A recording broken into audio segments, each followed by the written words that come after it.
So I was born in California in a little town called Reseda. And yeah, it's probably around here somewhere. And I'm the youngest in a family of four, which consists of my dad, my mom, my sister, and I. And clearly this is not drawn to scale as I've outgrown all of them, but let's just say it's based on age. Now, we also used to have a dog named Snoopy for a while. Asian families don't normally have pets, but my mom wanted to get one, so we got one. I love the little guy, but after 2 years, my parents sent him off to a farm. He's probably still there, right? We used to spend a lot of time at my aunt and uncle's house because they lived pretty close by, and I'd hang out with my cousins there a lot. One of my most vivid memories from California was probably getting bit by my uncle's dog. I think I was something like 3 years old when it happened. Their dog's name was Teddy, and he was a pretty vicious pit bull. He had really sharp teeth, and seriously, it was something like out of a movie. I must have looked at him funny or something, but while I was sitting up, he jumped up and bit my cheek, to which I still have a faint scar. My parents freaked out and took me to the hospital, but luckily my face still works today. Kind of. When I was 6, my family moved from our small town of Reseda, California to Hillsboro, Oregon.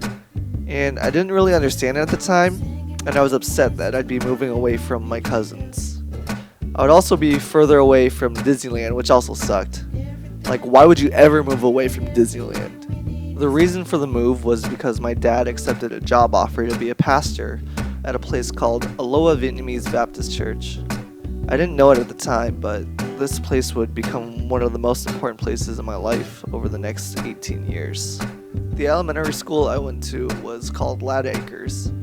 Our mascot was the Astros, and I basically only have 2 noteworthy memories to share.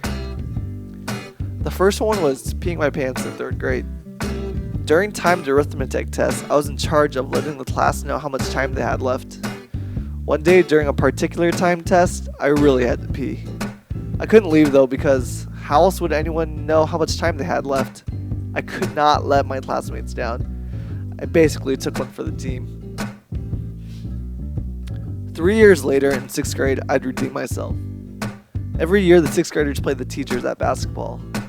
This year, we were down by 2, with 3 seconds left, and I could hear the crowd counting down. My friend inbounded it to me, and I let it fly.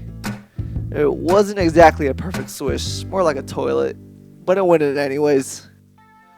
It was kind of like a scene out of a movie where the entire crowd picks up the hero and does a hip hip hooray kind of thing.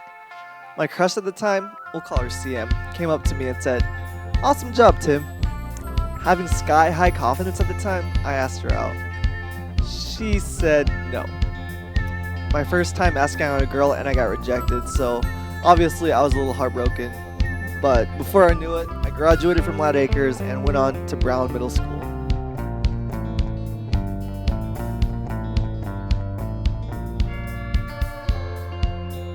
In 7th grade, I met a Vietnamese girl that I instantly had a crush on. Let's call her Andy for now.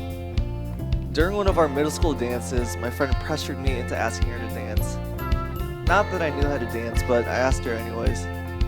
She said, "Sorry, I'm already with someone," and it turned out to be one of my friends.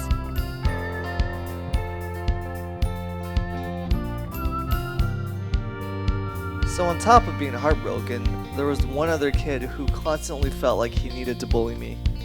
It wasn't intense bullying like other stories you hear, but it seemed like he just felt the need to constantly say something unnecessary to me. I could not stand him. Middle school was a quick 2 years though. In the fall of 2005, I started attending Century High School. High school seemed ginormous to me. Like any freshman, I was scared, nervous, and wondered what was going to happen the next 4 years of my life.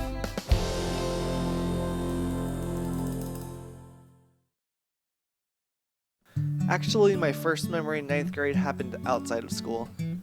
We had a youth group sleepover one night, and a few of us were playing Spoon's Truth or Dare.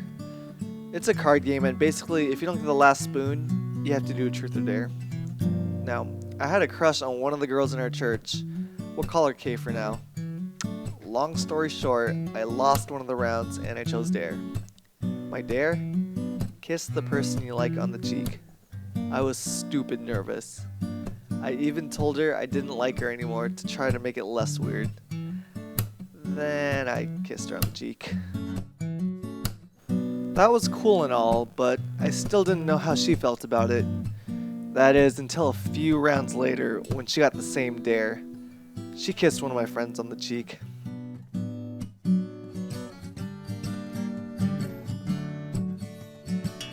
In the midst of heartbreak, I turned to an online gaming phenomenon called RuneScape. I was pretty obsessed with it. I was even the leader for a clan with forum boards and everything. I know, it's pretty cool. It got to the point where I spent real money in the game, and I did not have a credit card, so I mailed cash to some random headquarters in Connecticut. I also posted a video on some random site called YouTube back then. It got 21,000 views, which was actually a lot back then, considering I didn't think anyone would watch it.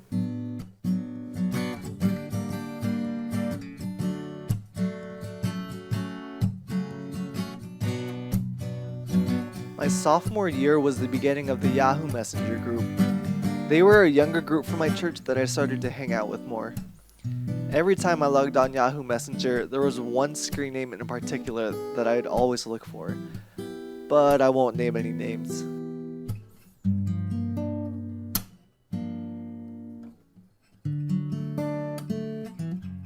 I liked her for a whole year, and it didn't seem like I'd be getting over her anytime soon.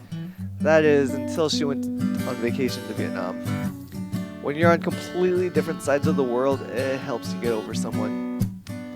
And meeting another girl didn't hurt either. We'll call her Butterfly.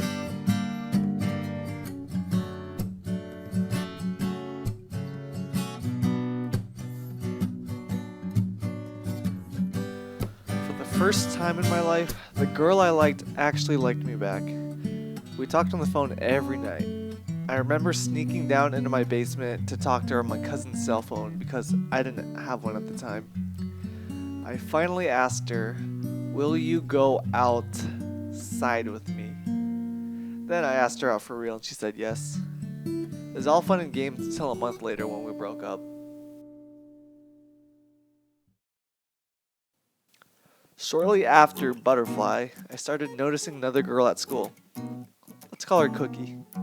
She was cute and popular and even on the dance team, but for some reason she was actually willing to talk to me. And so we did, and we had some memorable moments. I surprised her on Valentine's Day in front of the class. I don't know what I was thinking there. And then I also asked her to winter formal, and even though she said yes, we never went. And then of course was the time we were talking on the stairs and I tripped and fell in front of her. For some reason, it never really worked out between us. Huh.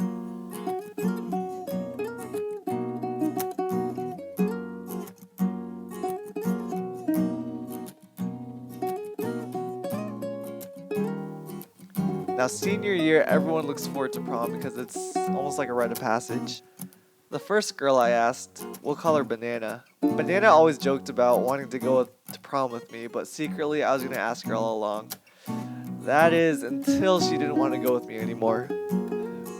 So I asked another girl I was talking to at the time, and she was Korean. She looked at me and said, "Do I have to answer now?" Needless to say, we didn't go together. Now the third girl I asked actually said yes, but her mom was the one that said no. Her mom ended up giving me a lecture in Vietnamese about how I should study more. I ended up taking Banana as a last resort, but we still had fun together.